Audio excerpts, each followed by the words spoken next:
ഊരിന്നു വേണ്ട ചില ഭാരങ്ങൾ വേണ്ട പത നീരിന്നു വേണ്ട നിജതാരങ്ങൾ വേണ്ടതിനോ നാരായണാച്യുത ഹരേ എന്നതിനൊരുവർ നാവെന്നി വേണ്ട ഹരിനാരായണായ നമ.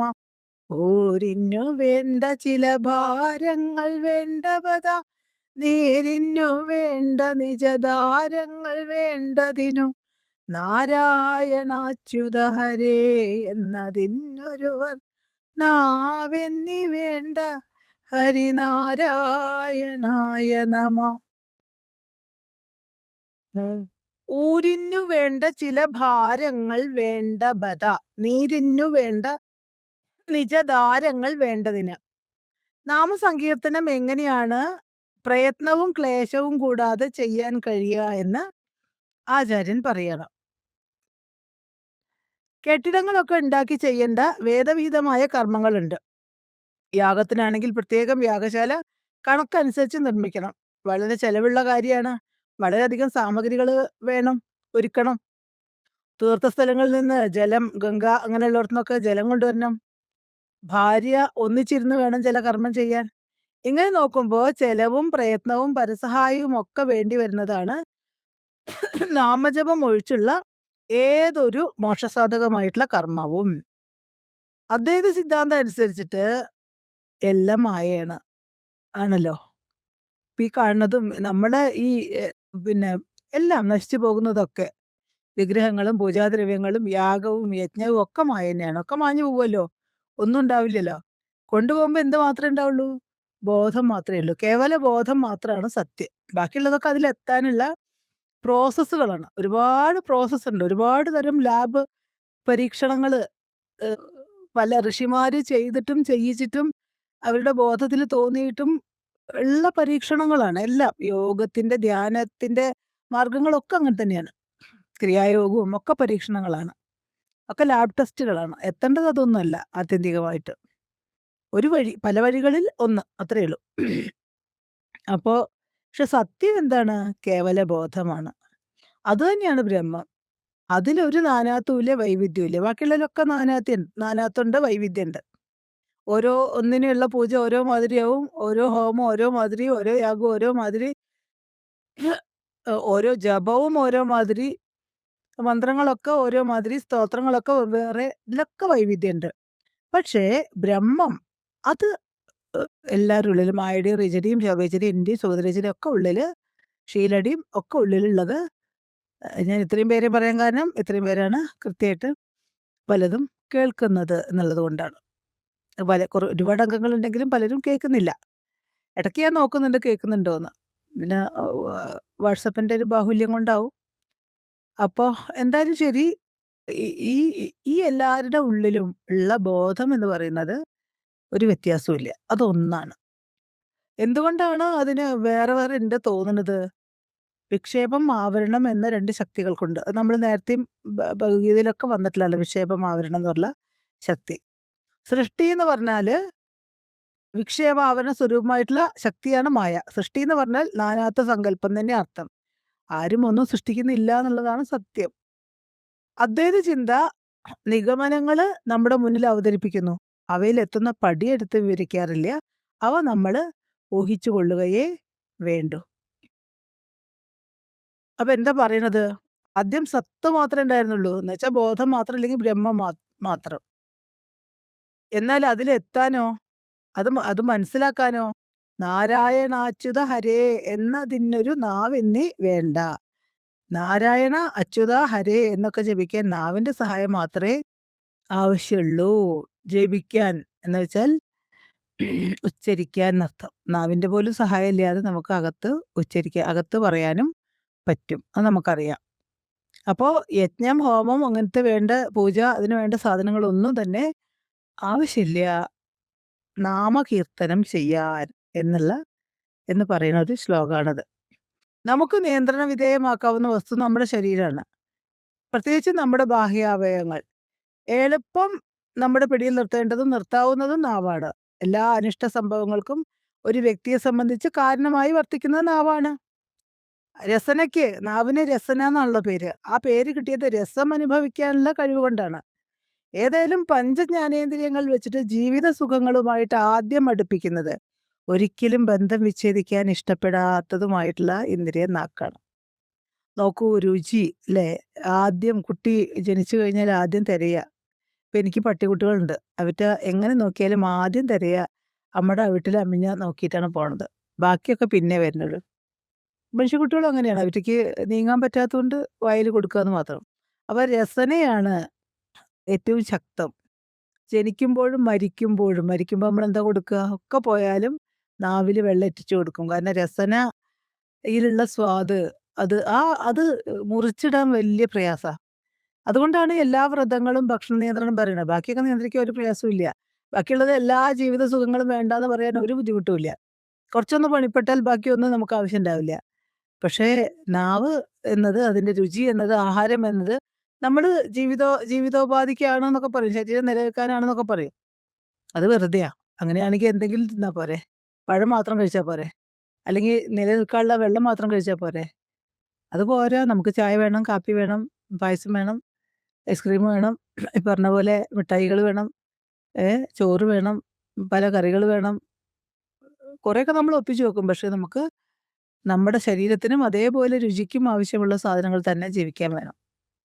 അതുകൂടി ഒഴിവാക്കാനാണ് നമ്മളോട് വ്രതങ്ങളൊക്കെ നോൽക്കാൻ പറയണത്. കാരണം മരിക്കാറാകുമ്പളേക്കും ഏകാദശി ഇന്ന രീതിയില്, പ്രദോഷം ഇന്ന രീതിയില്, ഷഷ്ഠിയും പൂയും പഞ്ചമിയൊക്കെ ഇന്ന രീതിയില് എന്നൊക്കെ പറഞ്ഞിരിക്കുന്ന കുറച്ച് കുറച്ചായിട്ട് അതിനോടുള്ള ഡിറ്റാച്ച്ഡ് ആവാൻ വേണ്ടിയിട്ടാണ്. ആ രുചിയുമായിട്ട് പോയവർക്ക് വേണ്ടിയാ നമ്മളെന്നും പിതൃയജ്ഞം നടത്തുന്നത്. അവർക്ക് ഇഷ്ടപ്പെട്ട രുചികൾ നമ്മൾ കൊടുക്കുകയാണ്. ശരീരം പോയാലും രുചി അവരുടെ ഉള്ളില് സ്റ്റാമ്പ്ഡ് ആയിട്ടുണ്ടാവും. അത് കൊടുത്തു തീർത്തിട്ട് അവരെ അപ്പുറത്തെ ലോകത്തേക്ക് നയിക്കുക എന്നുള്ളതാണ് പിതൃക്രിയയുടെയൊക്കെ ഒരു അർത്ഥം എന്ന് പറയുന്നത്. അത് ഒരു കൊല്ലം കഴിഞ്ഞാലും തീരാത്തോണ്ടാണ് പിന്നെയും അടുത്ത വാവിന് വീണ്ടും കൊടുക്കുന്നത്. അപ്പോ നമ്മള് ജീവൻ മുക്തരെന്ന് പറയാൻ പറ്റില്ല. ജീവൻ ഇല്ലാണ്ടായിട്ട് പിന്നെ കോസ്മോസിൽ പോയാലും ഈ രുചി, ഈ ഇന്ദ്രിയങ്ങൾ കൊണ്ടുപോയിട്ടുള്ളതൊന്നും ഇല്ലാണ്ടാവണില്ല എന്നുള്ളത് ആണ് മഹർജി അല്ലെങ്കിൽ ബാക്കിയുള്ള ഗുരുക്കന്മാരൊക്കെ പറയുന്നത്. അതുതന്നെയാണ്. എല്ലാ ഗുരുക്കന്മാരും ഇതന്നെയാ പറഞ്ഞുകൊണ്ടിരിക്കുന്നത്. പക്ഷേ ഇവർക്കൊക്കെയും ഇതൊക്കെ മുറിച്ച് കളയാൻ പറ്റാറുണ്ടോ എന്നുള്ളത് വേറെ കാര്യം. അത് വേറെ കാര്യമാണ്. നോളഡ്ജ് അനുഭവമായിട്ട് മാറുന്നുണ്ടോ പലർക്കും എന്നുള്ളത് നമുക്ക് അറിയാൻ പറ്റില്ല. വലിയ ഗുരുക്കന്മാർക്ക് ഒക്കെ ഒരുപക്ഷേ സാധിച്ചേക്കുമെന്ന് തോന്നുന്നു. ബാബാജിയെ പോലെ, ബാബയെ പോലെ, ശ്രുതി ബാബയെ പോലെ, സത്യസായി ബാബയ്ക്ക് പോലും ഞാൻ അറിഞ്ഞിടത്തോളം പലതും മുറിച്ചു മാറ്റാൻ പറ്റിയിട്ടില്ല. അപ്പോൾ വലിയ പ്രയാസാ. ഗുരുവിടെ ലെവലിൽ നിൽക്കുന്നവർക്ക് പോലും പറ്റാതെ നമ്മള് അതങ്ങനെ സാധിക്കണമെങ്കിൽ നമ്മള് കാര്യമായിട്ട് പണിപ്പെടുക തന്നെ ആവശ്യമുണ്ടാവും. ആ അപ്പൊ എന്താ പറഞ്ഞത്? പറഞ്ഞു വന്ന ഇതാണ്, ഒരിക്കലും ബന്ധം വിച്ഛേദിക്കാൻ ഇഷ്ടപ്പെടാത്തത് നാവാണ്. ആ നാവ് കൊണ്ട് എന്തൊക്കെ പാപം ചെയ്യുമെന്ന് നമ്മൾക്ക് പറയാൻ പറ്റില്ല. അതുകൊണ്ട് അതിനെ നിയന്ത്രിക്കണം. എങ്ങനെയാ നിയന്ത്രിക്കുക? അതൊരു തത്തമ്മയാണ്. എപ്പോഴും ചലിച്ചോണ്ടിരിക്കും. ചലിച്ചുകൊള്ളട്ടെ. തത്തമ്മ കേട്ടത് പറയുക, കേട്ട് പഠിച്ചത് പറയുക. അതും ചിലയ്ക്കും. പക്ഷെ ആ ചിലയ്ക്കുന്നത് എന്താണ്? നമ്മൾ പറയുന്ന വാക്ക് വളരെ പണിപ്പെടണം ട്ടോ. പലപ്പോഴും നമ്മളറിയാതെയാണെങ്കിലും ഉള്ളിലുള്ളത് പറഞ്ഞു പോകും ശീലം കൊണ്ട്. ഇത് മാറ്റണമെങ്കിൽ എന്ത് വേണം? സദാസമയവും നാരായണ, അച്യുത, ഹരേ ഗോവിന്ദ എന്ന ഭഗവത് നാമങ്ങൾ ജപിച്ചുകൊണ്ടിരിക്കുക. നമുക്കറിയാം ഭഗവത് ധ്യാനാദികൾ കൂടുതൽ ചെയ്യുന്ന ആൾക്കാർ, ജപം, പൂജ എന്നിവയൊക്കെ ജീവിത രീതി തന്നെ ആയിട്ടുള്ള ആൾക്കാർ അധികം സംസാരിക്കാറില്ല. ശ്രദ്ധിച്ചിട്ടില്ലേ? ഇപ്പൊ അമ്പലത്തിലെയൊക്കെ പൂജാരിമാര് നിങ്ങൾ കണ്ടിട്ടില്ലേ? അവര് വളരെ കുറച്ച് സംസാരിക്കൂ. അതുപോലെ യോഗികള് വേണ്ടത് മാത്രമേ പറയുള്ളൂ. അനാവശ്യമായിട്ടൊരു വാക്ക് പറയില്ല. പറഞ്ഞാലല്ലേ മോശം ആയിട്ടുള്ള വാക്കുകൾ നാവുന്ന് വീഴാൻ ഇടയാവൂ. അതിന് നല്ല സംസ്കാരം ആവശ്യമുണ്ട്. അപ്പൊ അതിനെന്താ വേണ്ടത്? നമ്മൾ ജപിക്കുന്നത് എന്താ? ഹരേകൃഷ്ണ, അല്ലെങ്കിൽ ഗോവിന്ദ നാമ, എന്താ രാമ, ഇങ്ങനെയുള്ള നാമങ്ങൾ അധികമാക്കി കഴിഞ്ഞാൽ പിന്നെ നാവിൽ നിന്ന് വേറെ ചില വാക്കുകൾ, മോശം വാക്കുകൾ വീഴാൻ ഉള്ളത് പ്രവണത ഉണ്ടാവില്ല. അത് ജപിക്കുന്നതിന് മാത്രമല്ല, ജപം കേൾക്കുന്നവനെയും അത് ചെന്ന് സ്പന്ദിക്കുന്ന അന്തരീക്ഷത്തെയും പരിശുദ്ധമാക്കിയിട്ട് നമുക്ക് വികാസത്തിനുള്ള സ്പന്ദനം ശക്തിയായിട്ട് സൃഷ്ടിച്ചുകൊണ്ടിരിക്കും. മനുഷ്യനിലെ രജസ് തമസ്സുകൾ മാറിയിട്ട് അവൻ സത്വമാത്രനാവും. പിന്നെ ആ സത്വവും ഇല്ലാതായിട്ട് ഗുണാതീതനായിട്ട് ആക്കി മാറ്റാൻ ജപയജ്ഞത്തിന് കഴിയും എന്നാണ് ഈ ഈ ശ്ലോകം നമ്മളോട് പറയണത്. പതുക്കെ പതുക്കെ നമ്മൾ മാറണം. അപ്പോൾ എത്രയും ഈ 5 ആള് 6 ആള് കേട്ടിട്ട് അവർ മാത്രം മാറ്റത്തിന് വേണ്ടി ആഗ്രഹിച്ചാൽ പോരാ. നമ്മളെ ഗ്രൂപ്പിൽ വർക്ക് ചെയ്യുമ്പോൾ എല്ലാവരും കേൾക്കണം എന്നാണ് അപേക്ഷ. കേട്ടിട്ട് വിട്ടു കളഞ്ഞിട്ട് കാര്യമില്ല. അത് ഉള്ളിലേക്ക് എടുക്കുകയും വേണം. ഓം ജയ് സായി മോഹൻ റാം. വളരെ പ്രധാനപ്പെട്ട ഒരു ശ്ലോകമാണ്. എപ്പോഴും നമ്മൾ പലരും ഉദ്ധരിക്കുന്ന ഒരു ശ്ലോകമാണിത്. കാരണം ഹരിനാമകീർത്തനത്തിൻ്റെ ഒരു മഹത്വം ആർക്കും ചെല്ലാം. ആർക്കും ഭഗവാനെ ഹരിനാമകീർത്തനം കൊണ്ട് സ്തുതിക്കാം. അത് പറയുന്നൊരു ശ്ലോകമാണ്. ഋതുവായ പെണ്ണിനും ഇരപ്പന്നു ദാഹകനും പതിതന്നും അഗ്നിയചനം ചെയ്ത ഭൂസുരനും പുറത്തു മാറിയിരിക്കുന്ന സ്ത്രീക്ക്, ഇരപ്പന് യാചകന്, ദാഹകൻ ശ്മശാനത്തില് ശവദാഹത്തിന്റെ ചുമതല വഹിക്കുന്നവൻ, പതിതന് കർമ്മം കൊണ്ട് അശുദ്ധൻ, അഗ്നിയചനം ചെയ്ത ഭൂസുരൻ എന്ന് വെച്ചാല് വേദവിഹിതമായ യാഗാദി കർമ്മങ്ങൾ ചെയ്യുന്ന അഗ്നിഹോത്രി. ആ തല തൊട്ട് ഈ തല വരെ ഹരിനാമകീർത്തനം ജപിക്കാം. ഇപ്പോൾ ഋതുവായിട്ടുള്ള മെൻസസ് ആയിട്ടുള്ള സ്ത്രീകൾക്ക് പൂജ, ധ്യാനം, ജപം ഒന്നും പാടില്ല എന്നാണല്ലോ പറയുക. പക്ഷെ ഹരിനാമകീർത്തനത്തിന് അങ്ങനെ യാതൊരു വിലക്കുമില്ല. ഏതെല്ലാം തരത്തിൽ മനുഷ്യർക്ക് താഴ്ചയും നികൃഷ്ടതയും ഉണ്ടെങ്കിലും വിരോധമില്ല. അവർക്കൊക്കെ ഒന്നുപോലെ നാമസങ്കീർത്തനം ചെയ്യാം. ആ വഴി മുക്തി നേടാനും അവകാശ അധികാരമുണ്ട്. ജാതികളും ഉപജാതികളൊക്കെ കൊണ്ട് പല പല തട്ടുകളിൽ ഒരു കാലത്ത് നമ്മളുടെ ഹിന്ദു സമുദായം കടന്നിരുന്നു. അന്ന് വേദാധികാരം ത്രൈവർണ്യർക്ക് മാത്രമേ ഉണ്ടായിരുന്നുള്ളൂ. എന്നാൽ വൈദിക കാലം എന്ന് പറയപ്പെടാൻ അർഹമായൊരു കാലം ഉണ്ടായിരുന്നു. അന്ന് 4 വർണ്ണങ്ങളിലുള്ളവരും പെണ്ണുങ്ങളടക്കം ഉപനയനാദി സംസ്കാരങ്ങളൊക്കെ ഉണ്ടായിരുന്നു. പിന്നീട് യാഗാദി കർമ്മങ്ങൾ തന്നെ യജ്ഞം എന്ന താല്പര്യാർത്ഥത്തിൽ നിന്ന് മാറിയിട്ട് ചൂഷണോപാധിയായിട്ട് തീർന്നു. എന്ന് വെച്ചാൽ യാഗാദി എന്ന് പറഞ്ഞാൽ നമ്മൾ നേരത്തെ പറഞ്ഞ പദാർത്ഥാദികൾ കൊണ്ട് ഉള്ള പൂജാതി യാഗാദി കാര്യങ്ങൾ. യജ്ഞം എന്ന ഒന്നാവൽ അല്ലെങ്കിൽ സമർപ്പണം അല്ല. യജ്ഞം എന്ന അർത്ഥത്തിൽ യാഗം ചെയ്തിട്ട് പിന്നെ അതിന്ന് മാറിയിട്ട് ഈ വഴിപാട് പൂജ എന്നൊക്കെ പറഞ്ഞിട്ടുള്ള രീതിയിലേക്ക് മാറി. ചൂഷണോപാധിയായി. അപ്പൊ ജാതി തിരിയലായി, പതിത്വമായി, ആധവർണ്യം കൽപ്പിക്കലായി, വേദാധികാരം നിരോധിക്കലായി. ഇതൊക്കെ ഭാരതഭൂമിയിൽ ഉണ്ടായി.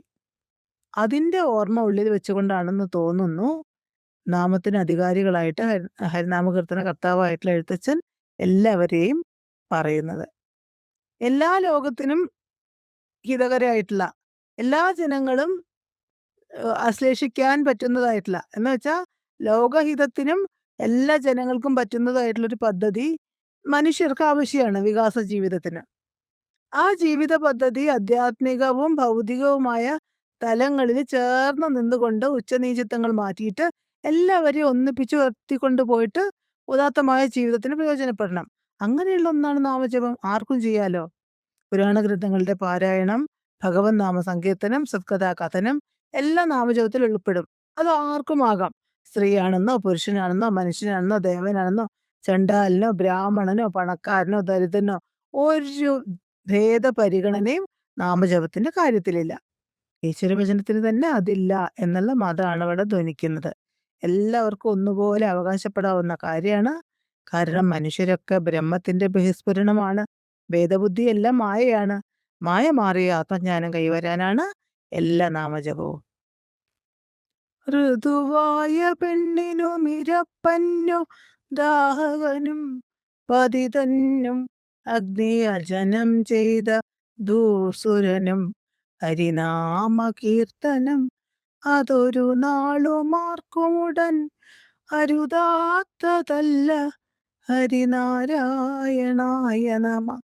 ഋതുവായ പെണ്ണിനും ഇരപ്പന്നു ദാഹകനും പതിതനും അഗ്നിയജനം ചെയ്ത ഭൂസുരനും ഹരിനാമ കീർത്തനം അതൊരു നാളുമാർക്കുമുടൻ അരുതാത്തതല്ല. ഹരിനാരായണായ നമ. റൗഭോഷനെന്നു ചിലർ ഭാഷിക്കിലും ചിലർ കളിപ്പാവയെന്നു പറയുന്നാകിലും മനസ്സി ആവോ നമുക്കു തിരിയായെന്നുറച്ചു തിരുനാമങ്ങൾ ചൊൽക. ഹരിനാരായണായ നമ. ഹരിനാരായണായ നമ. റഘുഘോഷനെന്നു ചിലർ ഭാഷിക്കലും ചിലർ കളിപ്പാവയെന്നു പറയുന്നാകിലും മനസ്സി ആവോ നമുക്കു തിരിയാ എന്നുറച്ച് തിരുനാമങ്ങൾ ചൊൽക. ഹരിനാരായണായ നമ.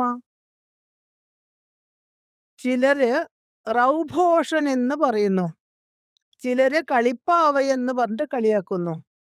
ഇതൊന്നും നമ്മൾ കണക്കാക്കണ്ട. ഇതൊന്നും നമ്മള് നമുക്ക് തിരിയില്ല ഇതൊന്നും. അങ്ങനെ മനസ്സിൽ ഉറക്കുക. എന്നിട്ട് തിരുനാമങ്ങൾ ചൊല്ലുകയാണ് നമ്മുടെ കർത്തവ്യം. റൗ എന്ന് വെച്ചാൽ റൗ അല്ല ഇട്ടിട്ട് ദീർഘട്ട എന്നാണ്. ഋഭോഷൻ എന്ന് കാര്യത്തിന് അല്ലെങ്കിൽ കാര്യത്തിന് ഒരു അർത്ഥമുണ്ട്. അത് നിന്ദാസൂചകമായിട്ടുള്ള ഒരു ദ്യോതക ശബ്ദമാണ് എന്ന് പറയുന്നത്. ഇപ്പൊ നമ്മുടെ അക്ഷരമാലയിൽ അതില്ല. പണ്ട് എന്നുള്ള രണ്ടക്ഷരം കൂടി ഉണ്ടായിരുന്നു. എന്നുള്ള ഒരു അക്ഷരം ഇപ്പൊ നമ്മൾ ക്ലിപ്തം എന്നൊക്കെ ഉള്ളതിന്റെ അടിയിൽ ഒരു നായുടെ ഇങ്ങനെ അപ്പുറത്തും ഇപ്പുറത്തും കുനിയിട്ടിടണല്ലേ, അതാണ് അതിന്റെ ഒരു ദീർഘം വന്നിട്ടുണ്ടെങ്കിൽ ആവും. അപ്പോ ഇതിന് നിന്ദാസൂചകമായിട്ടുള്ള ശബ്ദമാണ് ഇതിനുള്ളത്. ആളുകള് എത്ര അധികം ഭോഷനാണെന്നോ അറിവില്ലാത്തവനാണെന്നൊക്കെ പറഞ്ഞാലും എനിക്ക് ആ വക വ്യത്യാസങ്ങളും പരിഹാസങ്ങളൊന്നും അറിഞ്ഞുകൂടാ എന്നുള്ള ഉറപ്പ്. എന്താച്ചാ പറഞ്ഞോട്ടെ, അതൊന്നും എന്നെ ബാധിക്കില്ല, ഞാനതല്ലല്ലോ. അങ്ങനെയുള്ള ഉറപ്പോടുകൂടി ഒരുവൻ നാമജപം നടത്താൻ ബാധ്യസ്ഥനായി തീരണം. ഇതാണ് ആചാര്യൻ പറയുന്നത്. പരിഹാസങ്ങളോട് മാത്രമല്ല, പരിഹാസ ജൽപ്പനങ്ങൾ നടത്തുന്നവരോടും ഉപേക്ഷയാണ് ഭക്തനാവശ്യം. പരിഹാസമോ പരിഹാസകന്മാരോ ഭക്തന്റെ മനസ്സിൽ പ്രവേശിക്കരുത്. യാതൊരു ഭേദചിന്തയും ആൾക്ക് പാടില്ല. നല്ല കാര്യങ്ങൾ ചെയ്യുന്നവരെ പരിഹസിക്കാൻ ആളുകൾ കാണും. കലിയിൽ തിന്മയാണല്ലോ മുക്കാൽ പങ്കും. നന്മ തിന്മകൾ വേർതിരിച്ച് തിന്മയെ ഭയപ്പെടുകയോ പരിഗണനാർഹമാക്കുകയോ അല്ല ബ്രഹ്മമാർഗത്തിൽ ചരിക്കുന്ന ഒരുവന്റെ ലക്ഷ്യം. നന്മ തിന്മകളുടെ വിവേചനം തന്നെ മായമൂലമാണ് ഉണ്ടാകുന്നത്. അതിനാൽ അതിൽ അഹന്ത ഉണ്ടായിരിക്കും. അഹന്ത ഉണ്ടായാൽ നിലം പതിച്ചു പോകും. വീണ്ടും സംസാര ചക്രത്തിൽ കിടന്ന് കറങ്ങുകയായിരിക്കും ഫലം. അതിനാൽ പരിഹാസാദികളെല്ലാം മനസ്സിൽ പ്രവേശിക്കാതെ യോഗസ്ഥമായി അന്തരംഗത്തെ വെച്ചുകൊണ്ടിരിക്കാൻ ശ്രദ്ധിക്കണം. നാമരൂപത്തിൽ മുഴുകുന്ന ഒരു അന്ധക്കരണം അതിന്റെ സ്വഭാവം ഉപേക്ഷിച്ച് അന്തർമുഖമായി ഈശ്വരാഭിമുഖമായി തീർന്ന് തന്മയീ ഭാവം പൂണ്ടുകൊള്ളും. പരിഹസിക്കുന്നത് അജ്ഞത കൊണ്ടാണ്. പരിഹാസത്തെ അങ്ങനെ കൊള്ളുന്നതും അജ്ഞത നിമിത്തമാണ്. അപ്പോൾ പരിഹസിക്കുന്നവനും പരിഹസിക്കപ്പെടുന്നവനും തമ്മിൽ വ്യത്യാസമൊന്നുമില്ല. പിന്നെ നാമജപത്തിന്റെ ആവശ്യം തന്നെ ഉണ്ടാകുന്നില്ല. ഏതിലാണോ പ്രവേശിക്കുന്നത് അതിൽ ശ്രദ്ധയാണ് ഉണ്ടാവേണ്ടത്. ശ്രദ്ധയുണ്ടായാൽ മറ്റൊന്നും തന്നെ ചിന്തയിൽ പ്രവേശിച്ച് അലട്ടില്ല. ഗുണദോഷങ്ങളോ ധർമാധർമ്മങ്ങളോ പരിഗണിക്കുകയല്ല സാധകന്റെ ലക്ഷ്യം. ഈശ്വരനിലെത്താൻ വേണ്ട സാധന നിരന്തരമായിട്ടുള്ള ആവേശപൂർവം ആ സാധന നമ്മൾ എന്നും മുറിയാതെ ആവേശപൂർവം അനുഷ്ഠിച്ചു കൊള്ളുക. അതാണ് അയാളുടെ വ്രതം.